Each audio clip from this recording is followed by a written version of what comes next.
Hello and welcome to Sonant Hearing.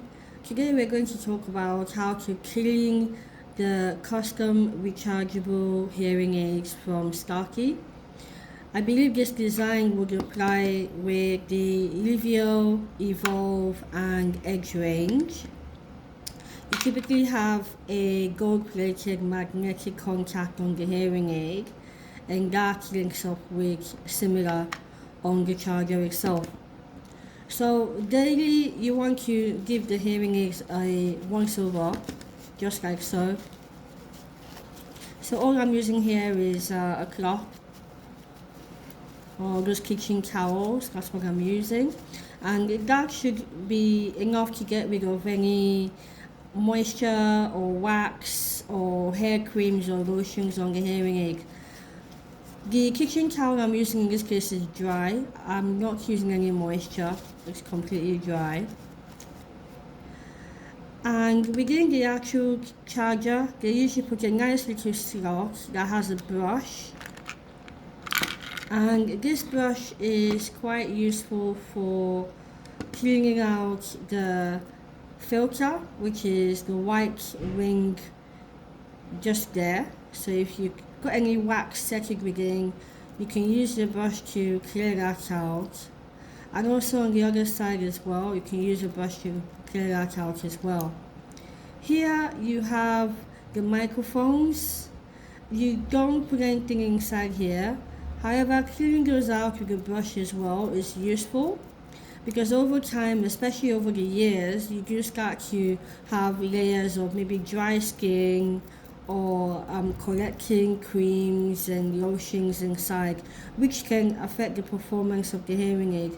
So getting into a habit of giving out a brush would be very helpful.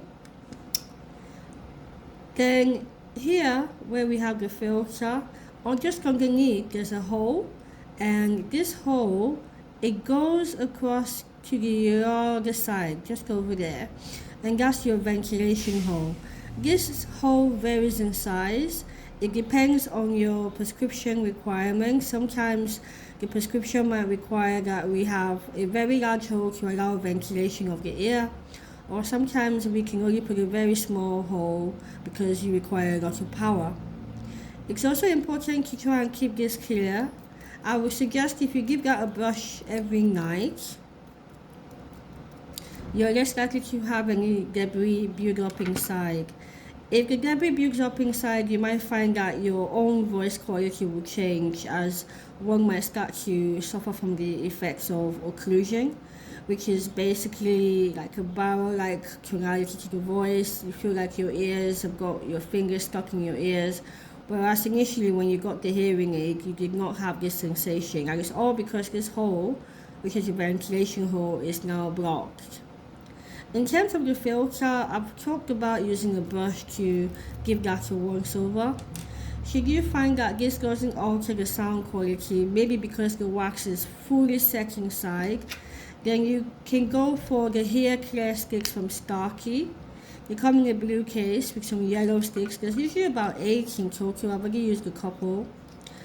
And one of those comes out, and what you want to do is you use the hook end with nothing on it to pull out the current filter. Then you flip that over and you put the new filter back in its place. And when you're done, you just press that down on the clean surface to make sure that's flush and well in place.